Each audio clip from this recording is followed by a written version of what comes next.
This is Eagle Owl, and today I will be talking about Avonte Maddox. He is back, and also ESPN got us ranked the most frustrating team to watch.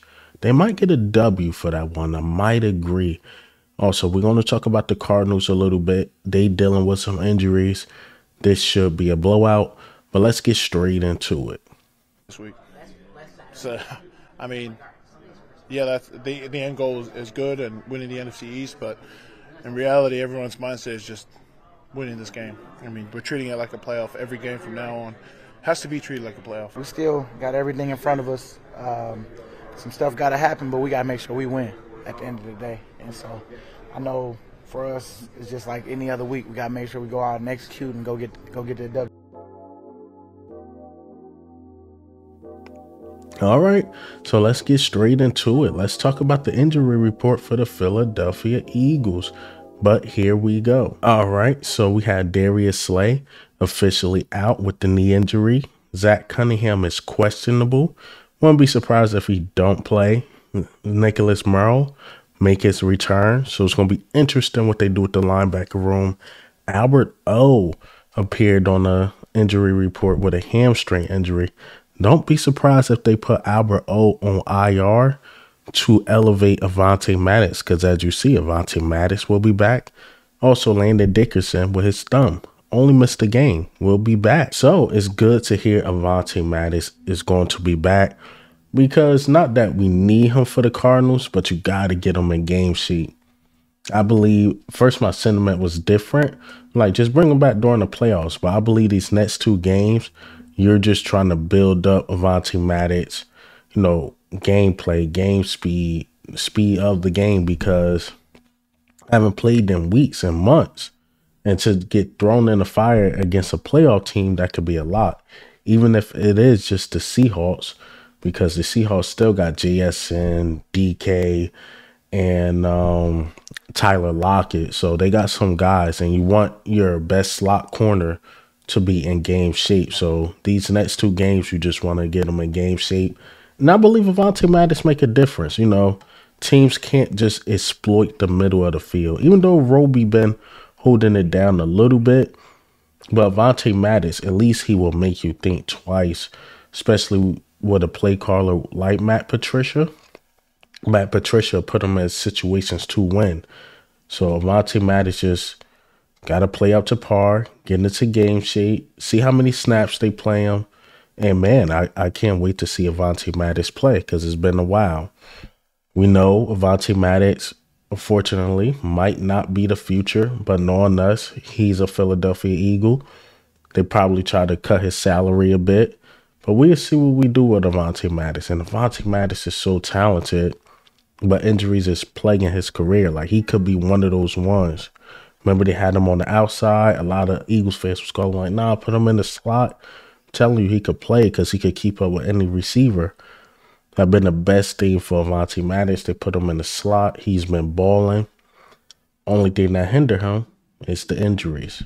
It's the injuries, man.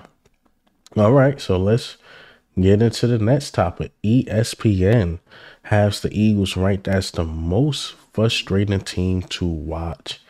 And I couldn't agree more. Eagles are a frustrated team to watch.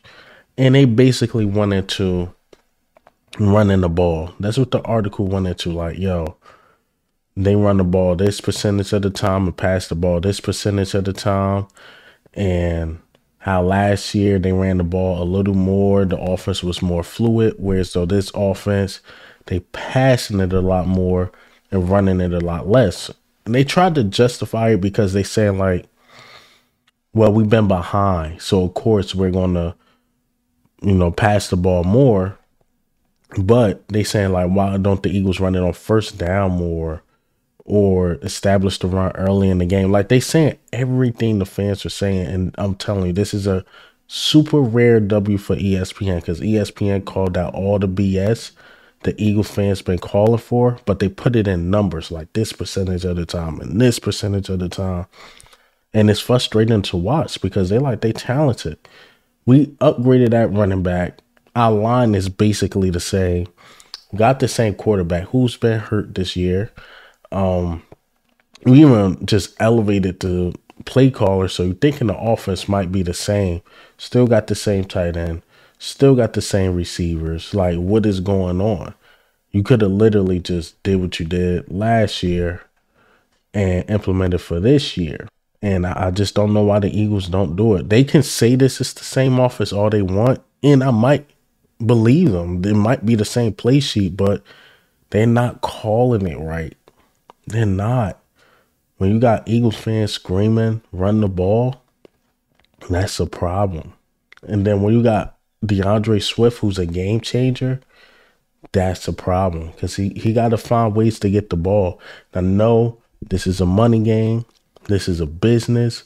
So you want to have your investments touch the ball, such as A.J. Brown, such as Dallas Goedert and Devontae Smith.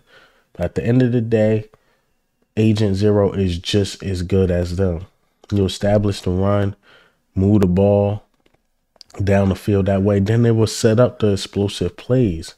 But the Eagles just don't do it. You just simply don't do it. They want to pass on first downs. They mentioned that too. Like, we are like fifth amongst teams that pass on first down. It's not good. And then they also mentioned like the Eagles fans, we might be overblowing it because they're saying like we are the second best team in the NFC. You went from the first best team to the second best team in the NFC. It's not a big drop, but the Eagles fans have been on the Eagles behind. Like, we're not satisfied with this team, man. No, we're not. Because we know they can be a lot better. Now, say if this was the Jalen Reagor, J.J. Arcega-Whiteside, and maybe Devontae Smith first year, and this team was playing this good, we wouldn't be as mad. But what you seen last year to this year and the talent you have, you could be a lot better. A lot better. I mean, we could be heads above these teams. But we playing down the competition. Definitely playing down the competition. And speaking of competition, let's talk about the Cardinals. The Cardinals look like they will place Marquise Brown on IR. Like, he's going on IR with a heel injury, so his season is done. We had Kyler Murray dealing with a sickness. He might or might not play. Look like the Cardinals is calling it the season. I wouldn't be surprised if they go hard for Jonathan Gannon. They got a couple guys I like over there. Like, they got Kaiser White, a former Eagle, Andre Saturator, a former Eagle. So it's going to be guys there that's going to try to win this game for Jonathan Gannon. But we're just too talented to let them win or to even keep the game close. They don't have their best receiver, and their quarterback is, sick. And their defense is just not good. So we should put up points. We should try our best not to leave points on the board. We should blow these dudes out. But knowing the Eagles, I just don't know. I don't know. They might try to keep them close. Again, not your best receiver. Quarterback 50-50, and you got a trash defense. This game will tell us a lot about the Eagles. We should win these next two.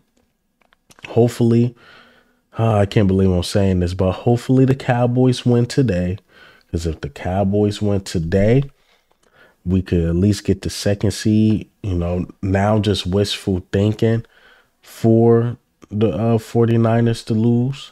It's wishful thinking, but if they lose, great.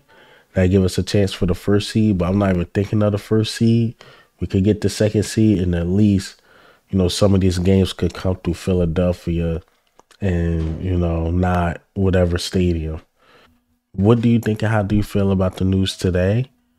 Me agreeing with ESPN being the most frustrating team. Also, we should blow out the Cardinals and Avonte Maddox being back. But this is Eagle Owl, man. I'm up.